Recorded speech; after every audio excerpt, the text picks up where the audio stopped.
Okay. Pero nakapag-trade ka na ng lookalike audience? Different custom, wala pa rin, no?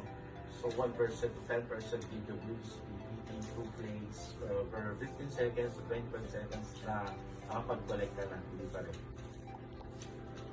I see.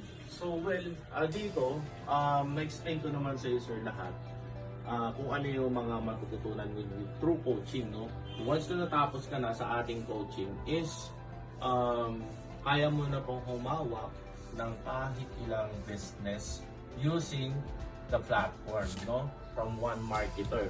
So, it means to short, para ka nakakuha ng 6 months course dito once natapos mo ang ating coaching. Kasi iba po yung course sa live face-to-face coaching. So dito talaga actual, ituturo kung paano mag-convert at the same time, kung paano makollect yung tamang data, which is mare-retarget mo yung mga quality leads na tinatawag. Give me the loop. Pick it up, boy. Bro, are you? Nila kung ano yung mga offer services nyo.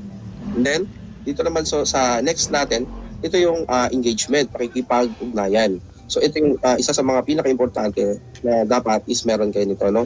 So number 1 kasi ang engagement. Pag naka-engage kayo sa maraming tao, sa maraming people, which is madali mahanap at madali silang makakuha ng provide service sa inyo kasi nakita na nila at the same time engage sila sa inyo at marami silang pwedeng pagpilian doon sa services nyo.